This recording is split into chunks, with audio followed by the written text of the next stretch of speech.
ഈ വീഡിയോയിൽ നിലവിൽ സ്ട്രേറ്റ് ഓഫ് ഹോർമോസിൽ ട്രംപ് എന്താണ് ചെയ്യുന്നത് എന്നുള്ള വിഷയം നമ്മൾ നോക്കിക്കഴിഞ്ഞാൽ ട്രംപ് കരുതിക്കൂട്ടി തന്നെയാണ് കാര്യങ്ങളൊക്കെ മുന്നോട്ട് നീക്കുന്നത്.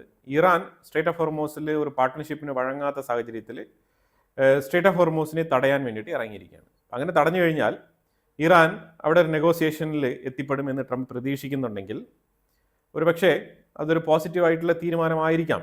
അത് ആക്രമണം നടത്തുന്നതിനേക്കാളും ഉപരി ഇറാൻ്റെ ഒരു ഗേറ്റ് വേ ആയിട്ടുള്ള സ്ട്രേറ്റ് ഓഫ് ഹോർമോസിനെ തടഞ്ഞു കഴിഞ്ഞാൽ ഒരുപക്ഷെ ഇറാൻ വഴങ്ങിയേക്കാം. അവർക്ക് നല്ല രീതിയിലുള്ള എക്കണോമിക് ലോസ് ഉണ്ടാവും. അതുപോലെ തന്നെ അവരുടെ എണ്ണ കയറ്റുമതി, ഗ്യാസ് കയറ്റുമതിയൊക്കെ നമുക്ക് തടഞ്ഞു കഴിഞ്ഞാൽ അവരെ ഒന്ന് വരിഞ്ഞു മുറുക്കുന്നതിന് തുല്യമാണ്.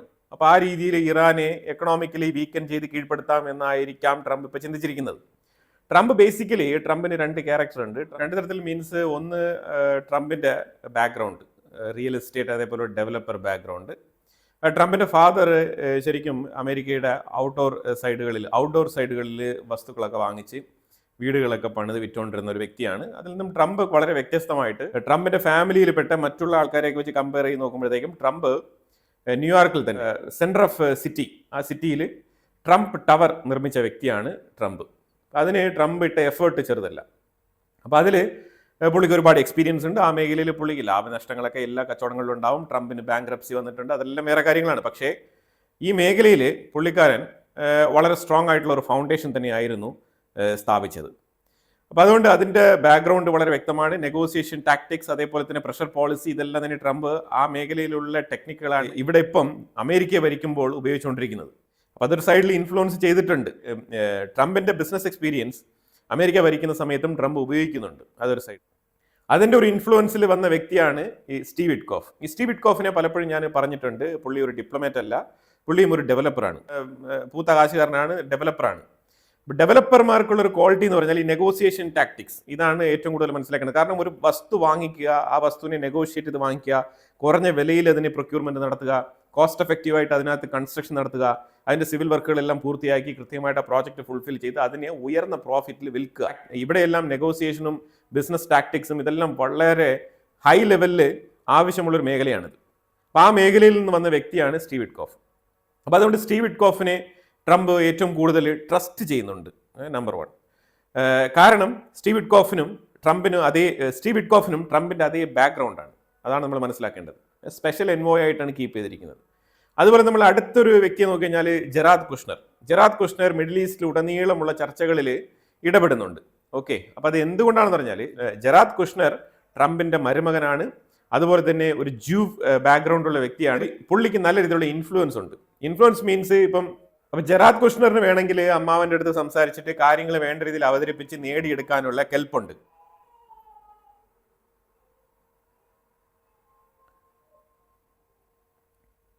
ഇനി ജെറാദ് കുഷ്ണറിന് അത് മാത്രമാണോ കപ്പാസിറ്റി എന്ന് ചോദിച്ചു കഴിഞ്ഞാൽ അത് ഒരു കപ്പാസിറ്റി ആണെങ്കിൽ ഇതിനു മുമ്പ് ജെറാദ് കുഷ്ണർ 2018, 19, 20 കാലഘട്ടങ്ങളിൽ ട്രംപിന്റെ ആദ്യത്തെ ഭരണകാലത്ത് കുറേ സംഗതികൾ ചെയ്തിട്ടുണ്ട്. അതായത് മിഡിൽ ഈസ്റ്റുമായിട്ട് ബന്ധപ്പെട്ട് അബ്രഹാം അക്കോർഡ് എന്ന് പറഞ്ഞിട്ടുള്ള ഒരു പദ്ധതി, ചരിത്രത്തിൽ ആദ്യമായിട്ട് ഇസ്രായേലുമായിട്ട് അറബ് രാജ്യങ്ങളെ രമ്യപ്പെടുത്താൻ വേണ്ടിയിട്ട് ജെറാദ് കുഷ്ണറാണ് മുൻകൈ എടുത്തത്. അതിൽ പല രാജ്യങ്ങളുമായിട്ടും പുള്ളിക്കാരൻ സക്സസ്ഫുള്ളി അബ്രഹാം അക്കോർഡ് സൈൻ ചെയ്യിപ്പിച്ചു. അതിൽ പ്രത്യേകിച്ച് UAE-യുമായിട്ട് അബ്രഹാം അക്കോർഡ് സൈൻ ചെയ്യിപ്പിച്ചു. അതുപോലെ മൊറോക്കോയുമായിട്ട് സൈൻ ചെയ്യിപ്പിച്ചു.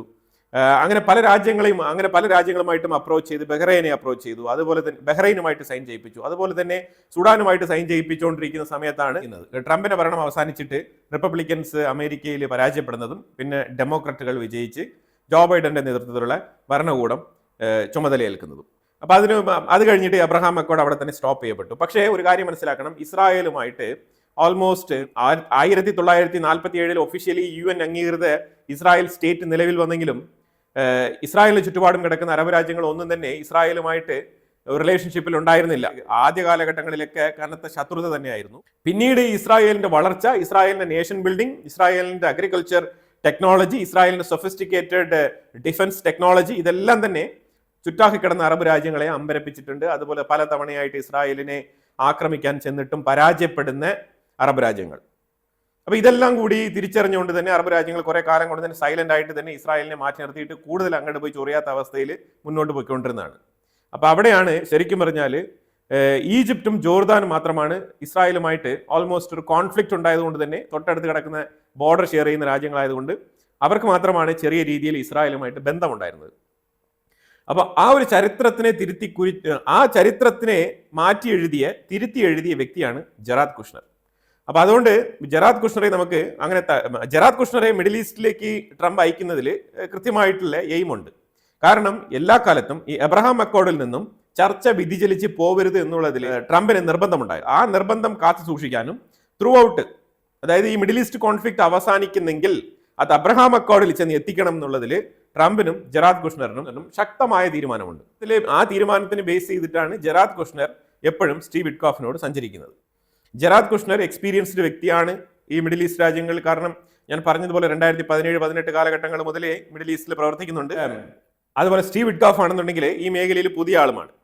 അപ്പോൾ അതുകൊണ്ട് അങ്ങനെയാണ് ഇവർ രണ്ടുപേരെയും ഒരു കോമ്പിനേഷനാക്കി ഡൊണാൾഡ് ട്രംപ് മിഡിൽ ഈസ്റ്റ് മേഖലകളിലേക്ക് നെഗോസിയേഷന് വേണ്ടിയിട്ട് പറഞ്ഞയക്കുന്നത്. ഇവിടെ നമ്മൾ മനസ്സിലാക്കേണ്ട കാര്യം എന്ന് പറഞ്ഞാൽ ട്രംപ് JD വാൻസിനെ ഇത്തവണ പാകിസ്ഥാനിലേക്ക് ഇറാനുമായിട്ട് നെഗോഷിയേറ്റ് ചെയ്യാൻ അയച്ചിട്ടുണ്ടായിരുന്നു.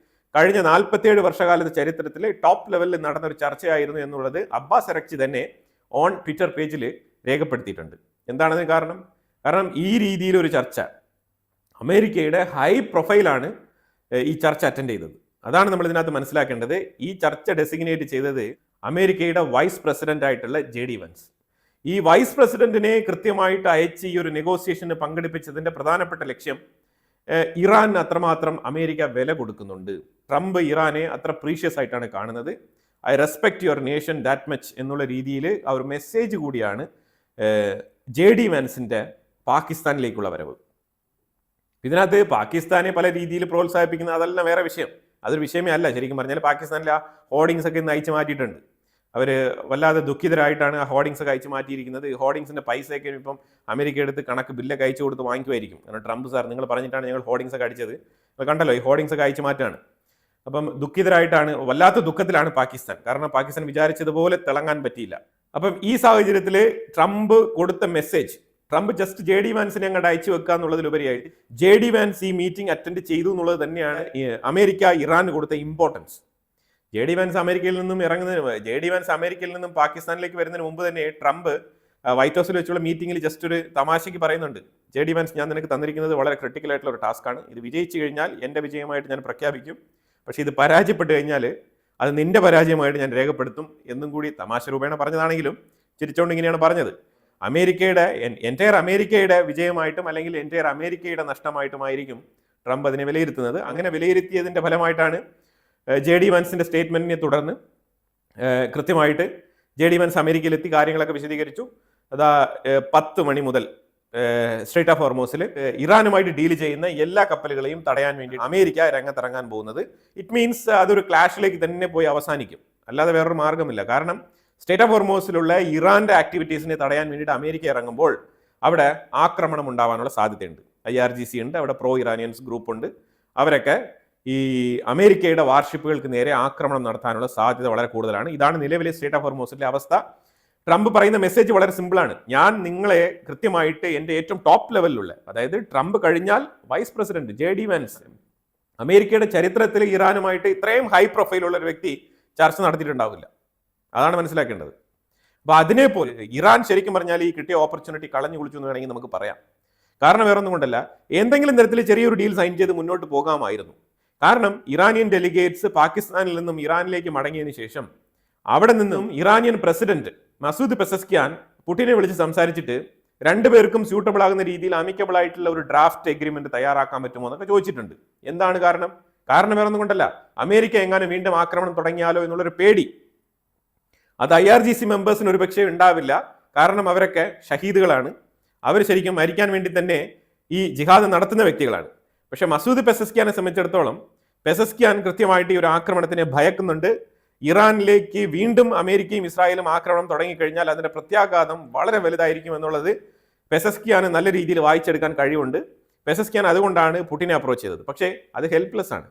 പുടിനെ കൊണ്ട് ഈ സാഹചര്യത്തിൽ ഒന്നും തന്നെ ചെയ്യാൻ കഴിയില്ല. കാരണം ഇവിടെ അമേരിക്ക ഓപ്പൺ ആയിട്ട് ഒരു ചർച്ച നടത്തി അത് പരാജയത്തിലേക്ക് എത്തിപ്പെട്ടിരിക്കുന്ന സാഹചര്യത്തിലാണ് സ്ട്രേറ്റ് ഓഫ് ഹോർമൂസുമായിട്ട് ബന്ധപ്പെട്ട വിഷയത്തിലേക്ക് ഇപ്പോൾ ഇറങ്ങിയിരിക്കുന്നത്. അപ്പോൾ ഇതാണ് നിലവിലെ മിഡിൽ ഈസ്റ്റിൽ ഇറാൻ ഇസ്രായേൽ അമേരിക്ക കോൺഫ്ലിക്റ്റുമായിട്ട് ബന്ധപ്പെട്ട് സ്ട്രേറ്റ് ഓഫ് ഹോർമൂസിൽ നടന്നുകൊണ്ടിരിക്കുന്ന ലേറ്റസ്റ്റ് ഡെവലപ്മെന്റ്സ്. ഇനി നമ്മൾ ഇസ്രായേലുമായിട്ട് ബന്ധപ്പെട്ട് ഗാസയുമായിട്ട് ബന്ധപ്പെട്ട് നോക്കുകയാണെന്നുണ്ടെങ്കിൽ ഞായറാഴ്ച വൈകുന്നേരം മുതൽ ഇസ്രായേൽ അവിടെ ലീഫ്ലെറ്റുകൾ വിതറുകയാണ് പൊതുജനങ്ങൾക്ക്. സെൻട്രൽ ഗാസയിൽ കൊടുത്തിട്ടുണ്ട്. പൊതുജനങ്ങളുടെ അടുത്ത് പറയുന്നത്, നിങ്ങൾ ഒരു കാരണവശാലും ഹമാസ് എന്ന് പറഞ്ഞ സംഘടനയുമായിട്ട് ബന്ധമുള്ള ആൾക്കാരുമായിട്ട് നിങ്ങൾ കമ്മ്യൂണിക്കേറ്റ് ചെയ്യരുത്, കോൺടാക്ട് ചെയ്യരുത്, ഒരു ബന്ധവും പാടില്ല എന്നാണ് പറഞ്ഞിരിക്കുന്നത്. ഇന്നലെ തന്നെ വെസ്റ്റ് ബാങ്കിന്റെ ഉള്ളിൽ ജുദയ സമാരിയ മേഖലകൾ കേന്ദ്രീകരിച്ച് അവിടുത്തെ ഹമാസ് ഒളിത്താവളങ്ങൾക്ക് നേരെ ആക്രമണങ്ങൾ, എയർ സ്ട്രൈക്ക് നടത്തിയിട്ടുണ്ടായിരുന്നു ഇസ്രായേൽ.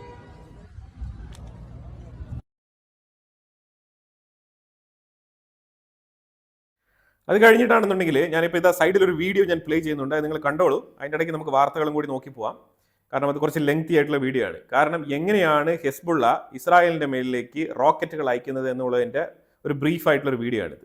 അവരെങ്ങനെയാണ് റോക്കറ്റുകൾ സൂക്ഷിക്കുന്നത്, ബിൽഡിങ്ങുകളുടെ അടിയിൽ, വീടുകളുടെ അടിയിൽ സിവിലിയൻസിനെ മറയാക്കിക്കൊണ്ട് ജനവാസ കേന്ദ്രങ്ങളിലാണ് ഇവർ ഇതെല്ലാം തന്നെ ഒളിപ്പിച്ച് വെച്ചിരിക്കുന്നത്. അവിടെ നിന്നാണ് ഇവർ റോക്കറ്റ് എല്ലാം കൃത്യമായിട്ട് എടുത്ത് ലോഡ് ചെയ്ത് വാഹനങ്ങളിലേക്ക് കയറ്റി ഇങ്ങനെ കൊണ്ടുവന്ന് ഇസ്രായേലിന് നേരെ ഇങ്ങനെ അയച്ചുകൊണ്ടിരിക്കുന്നത്. അപ്പോൾ അതുകൊണ്ട് ലെബനനുമായിട്ട് ബന്ധപ്പെട്ട വിഷയത്തിൽ ഇസ്രായേൽ ഇപ്പോഴെങ്ങും ഓക്കെ പറഞ്ഞ് ഒഴിവായി പോകത്തില്ല. അവിടെ ആക്രമണങ്ങൾ തുടരും, അത് ശക്തമായി തന്നെ തുടരും, അതിൽ യാതൊരു മാറ്റമില്ല എന്നുള്ളതാണ് നെതന്യാഹു ഉറപ്പിച്ച് പറഞ്ഞിരിക്കുന്നത്. ഇന്നലെ നെതന്യാഹു സദൻ ലെബനാൻ ഭാഗം വിസിറ്റ് ചെയ്തിട്ടുണ്ട്. അവിടെ IDFന്റെ ബാറ്റിൽ ഗ്രൗണ്ടിലാണ് നെതന്യാഹു സന്ദർശനം നടത്തിയത്. അവർക്കൊരു ഊർജ്ജം നൽകുന്നതിന്റെ ഭാഗമായിട്ട്, ഒരു മോട്ടിവേഷൻ കൊടുക്കുന്നതിന്റെ ഭാഗമായിട്ടാണ് രാജ്യത്തിന്റെ പ്രധാനമന്ത്രി ബാറ്റിൽ ഫീൽഡിൽ എത്തിയത്. അപ്പോൾ ഈ സ്ട്രേറ്റ് ഓഫ് ഹോർമൂസിന്റെ വിഷയങ്ങൾ നടന്നുകൊണ്ടിരിക്കുന്ന ഒരു സാഹചര്യത്തിൽ സ്ട്രൈക്കർ വാർഷിപ്പുകളാണ് ഇപ്പോൾ ഏറ്റവും കൂടുതൽ ഉപയോഗിക്കപ്പെടുന്നത്. ഗാസയുടെ ഒരു ലേറ്റസ്റ്റ് വീഡിയോ പുറത്തിറങ്ങിയിട്ടുണ്ട്. ഗാസ ഇപ്പം മാത്രമല്ല, ഗാസ ഇപ്പോൾ കുറേ വർഷങ്ങളായിട്ട് ഗാസ ഇപ്പോൾ ഈ മാതൃകയിലാണ് ഉള്ളത്. അതാണ് നമ്മൾ മനസ്സിലാക്കേണ്ടത്. ഗാസയിലെ ജനങ്ങളെല്ലാം തന്നെ ടെന്റിനുള്ളിലൊക്കെയാണ് താമസിക്കുന്നത്. യഥാർത്ഥത്തിൽ ഗാസ എന്ന് പറഞ്ഞ ഒരു ഏരിയ ഒരു സ്കെലറ്റൽ സിസ്റ്റമായിട്ട് തന്നെയാണ് ഇപ്പോഴും നിലനിൽക്കുന്നത്. അവിടെ റീകൺസ്ട്രക്ഷനോ അല്ലെങ്കിൽ ഇതുമായിട്ട് ബന്ധപ്പെട്ട ക്ലീനിങ് വർക്കുകളോ ബിൽഡിംഗ് റബിൾസ് മാറ്റിയിട്ട് പുതിയ ബിൽഡിങ്ങുകൾ വെക്കാനോ ഒന്നും തന്നെ പറ്റാത്ത അവസ്ഥയിൽ ഇസ്രായേൽ ശക്തമായി പിടിമുറുക്കിയിരിക്കുന്ന ഒരു സാഹചര്യമാണ് ഗാസയിൽ നിലനിൽക്കുന്നത്.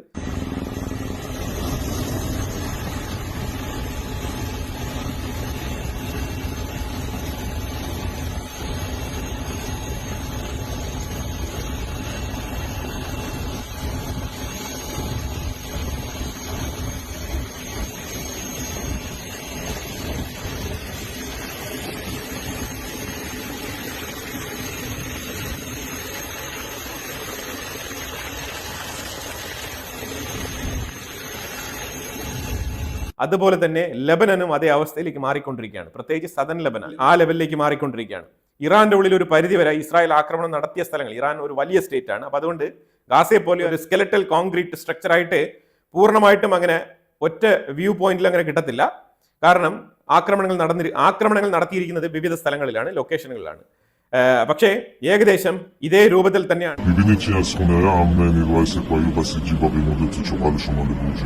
این بیشرفا میان خونه‌های مسکونی برای خودشون بین خونه مردم خونه امن برپا میکنن و جون همه ما رو به خطر میندازن. هرچی بود و نبود به خاک و خون کشیدن. وای اگر به خاطر اینا مذاکرات هم به نتیجه منفی برسه و جنگ رو مرتبه شه. അതുപോലെ ഹംഗറിയിൽ നടന്ന ഇലക്ഷനിൽ വിക്ടർ ഓർബൺ പരാജയപ്പെട്ടിരിക്കുകയാണ്. രണ്ടാമത്തെ ഏറ്റവും വലിയ ഒറ്റകക്ഷിയായിട്ട് മാറിയിരിക്കുകയാണ് വിക്ടർ ഓർബന്റെ പാർട്ടി. അപ്പോൾ ഇതിനകത്ത് 138 സീറ്റുകൾ ഒറ്റയ്ക്ക് പിടിച്ച് ഓപ്പോസിറ്റ് പാർട്ടി TISZA എന്ന് വിളിക്കുന്ന പാർട്ടിയാണ്, ആ പാർട്ടിയാണ് വിജയം നേടിയിരിക്കുന്നത്. അതിന്റെ നേതൃത്വ നിരയിലുള്ള പീറ്റർ മെഗ്യാർ ആയിരിക്കും ഇനി ഹംഗറിയുടെ പ്രസിഡന്റ് സ്ഥാനത്തേക്ക് വരാൻ പോകുന്നത്. അപ്പോൾ ഇതിനകത്തൊരു കാര്യം മനസ്സിലാക്കേണ്ടത്, അമേരിക്കയ്ക്ക് വീഴ്ചയാണെന്ന് ചോദിച്ചു കഴിഞ്ഞാൽ അമേരിക്കയ്ക്ക് ചെറിയ വീഴ്ചയൊക്കെ ഉണ്ട്, ചെറിയ പരിക്ക് പറ്റിയിട്ടുണ്ട്, ഇല്ല എന്നല്ല. കാരണം JD വാൻസ് ഉൾപ്പെടെയുള്ള ട്രംപിന്റെ പോസ്റ്റ്, ട്രംപ് ഭയങ്കരമായിട്ട് വിക്ടർ ഓർബനെ പ്രൊമോട്ട് ചെയ്തുകൊണ്ട് അമേരിക്കയുടെ എല്ലാ സപ്പോർട്ടും ഹംഗറിക്ക് ഉണ്ടാവും, പല സഹായങ്ങളും ഉണ്ടാവും എന്നുള്ള വാഗ്ദാനങ്ങളൊക്കെ അമേരിക്ക കൊടുത്തിട്ടുണ്ടായിരുന്നു. പക്ഷേ ഹംഗറിയിലെ ജനങ്ങൾ വിക്ടർ ഓർബനെ മാറ്റി നിർത്താൻ തീരുമാനിച്ചിട്ടുണ്ട്. നീണ്ട 16 വർഷത്തെ ഭരണകാലത്തിന് വിട പറഞ്ഞിരിക്കുകയാണ് വിക്ടർ ഓർബൺ ഇന്നലെ വൈകുന്നേരം തന്നെ ഓപ്പോസിറ്റ് പാർട്ടി വിജയിയായിട്ടുള്ള പീറ്റർ മെഗയറിന് അപ്രിസിയേഷൻ നോട്ടൊക്കെ അറിയിച്ചിട്ടുണ്ടായിരുന്നു. പീറ്റർ മെഗയറിന് 138 സീറ്റുകൾ സ്വന്തമാക്കാൻ സാധിച്ചപ്പോൾ 55 സീറ്റുകൾ മാത്രമാണ് വിക്ടർ ഓർബണിന് നേടാൻ കഴിഞ്ഞത്. മീൻസ് വിക്ടർ ഓർബണിന്റെ പാർട്ടിക്ക് നേടാൻ കഴിഞ്ഞത്. MI എന്ന് പറഞ്ഞിട്ടുള്ള വേറൊരു പാർട്ടിയുണ്ട്, ആ പാർട്ടിക്ക് 6 സീറ്റാണ് മൊത്തത്തിൽ കിട്ടിയിരിക്കുന്നത്. ഇനിയിപ്പം യൂറോപ്യൻ യൂണിയൻ വിചാരിക്കുന്നത് പോലെ ഉക്രൈന് വേണ്ടിയിട്ടുള്ള ഫണ്ടൊക്കെ ഇനി പാസ്സാക്കാൻ പറ്റുമോ, ഇനി ഉക്രൈന് വേണ്ടിയിട്ടുള്ള ഫണ്ടുകൾ ഇനി തടയാൻ ആളില്ലേ എന്ന് ചോദിച്ചു കഴിഞ്ഞാൽ ഇനിയും ആൾക്കാരുണ്ട് യൂറോപ്യൻ യൂണിയനിൽ. വിക്ടർ ഓർബണിന് പകരം വിക്ടർ ഓർബണിനോടൊപ്പം നിന്നിരുന്ന സ്ലോവാക്യ പോലത്തെ രാജ്യങ്ങളിലെ റെപ്രസെന്റേറ്റീവ്സ് എല്ലാം ഇനി ഇറങ്ങി വരും, അതിൽ യാതൊരു മാറ്റമില്ല. പക്ഷേ എന്നാലും യൂറോപ്യൻ യൂണിയനെ സംബന്ധിച്ചിടത്തോളം പൈസ നഷ്ടപ്പെടാതിരിക്കാൻ വേണ്ടിയിട്ട് ശരിക്കും വിക്ടർ ഓർബൺ കൃത്യമായിട്ടുള്ളൊരു ബാരിയർ ആയിരുന്നു. ആ ബാരിയറാണ് ഇപ്പോൾ നഷ്ടപ്പെട്ടിരിക്കുന്നത്. ഇനി ആരെ കാരണം കാണിച്ചുകൊണ്ട് യൂറോപ്യൻ യൂണിയൻ ഉക്രൈന് കൊടുക്കാനുള്ള ഫണ്ട് തടഞ്ഞു വെക്കും എന്നുള്ളതാണ് നമ്മൾ ഇനി കണ്ടറിയേണ്ടത്. യൂറോപ്യൻ യൂണിയൻ ഒരിക്കലും ഉക്രൈന് പൈസ കൊടുക്കാൻ പോകുന്നില്ല. അതിനൊരു കാരണമായിരുന്നു വിക്ടർ ഓർബൺ. ഇനി വേറെ ആരെങ്കിലൊക്കെ ആ ഒരു പൊസിഷനിലേക്ക് വരും. അതുപോലെ തന്നെ ഹംഗേരിയും പോളണ്ടുമാണ് യൂറോപ്യൻ യൂണിയനിൽ തന്നെ അഭയാർത്ഥികളെ സ്വീകരിക്കാത്ത രാജ്യങ്ങൾ. അഭയാർത്ഥികളുമായിട്ട് ബന്ധപ്പെട്ട വിഷയത്തിൽ വളരെ സ്ട്രിക്റ്റ് ആയിട്ടുള്ള പോളിസിയാണ് പോളണ്ടും ഹംഗേരിയും ഇതുവരെ ഫോളോ ചെയ്തുകൊണ്ടിരുന്നത്. ഇനിയിപ്പം ഹംഗേരിയിൽ ഏത് തരത്തിലുള്ള തീരുമാനം എടുക്കും എന്നുള്ളതൊന്നും നമുക്കറിയില്ല. എന്തായാലും കാത്തിരുന്ന് കാണാം. എന്തായാലും യൂറോപ്യൻ യൂണിയൻ സെലിബ്രേഷൻ മോഡിലാണ്. ഹംഗേരിയിലെ ഈ വിജയം യൂറോപ്യൻ യൂണിയൻ മൊത്തത്തിൽ ആഘോഷിക്കുന്നുണ്ട്. കാരണം അമേരിക്കയും കൂടി ഇടപെട്ടതാണല്ലോ. അപ്പോൾ അമേരിക്കയ്ക്കെതിരെ യൂറോപ്യൻ യൂണിയന് കിട്ടിയ ഒരു വിജയമായിട്ട് തന്നെ അവർ കരുതുന്നത്. അതുപോലെ ഇസ്രായേൽ ഇന്നലെ ലെബനന്റെ ഉള്ളിൽ മാസീവ് ആയിട്ടുള്ള ഒരു അറ്റാക്ക്, എയർ സ്ട്രൈക്ക് ആണ്. എവിടെ പോയി ഒളിച്ചാലും ഹിസ്ബുള്ളയെ ഞങ്ങൾ വിടില്ല എന്ന് പറഞ്ഞിട്ട് ഇസ്രായേൽ തുരത്തി ഹിസ്ബുള്ളയെ ആക്രമിക്കുന്ന രംഗമാണ് നമുക്കിപ്പോൾ കാണാൻ കഴിയുന്നത്. ആ രീതിയിലാണ് ഇസ്രായേൽ ശക്തമായിട്ടുള്ള ആക്രമണമാണ് ലെബനന്റെ ഉള്ളിൽ നടത്തിക്കൊണ്ടിരിക്കുന്നത്. പ്രത്യേകിച്ച് ഇസ്ലാമാബാദ് ടോക്ക് പരാജയപ്പെട്ടതിനെ തുടർന്ന് ഇസ്രായേൽ ശക്തമായ രീതിയിൽ ആക്രമണം വീണ്ടും തുടങ്ങിയിട്ടുണ്ട് ലെബനന്റെ ഉള്ളിൽ.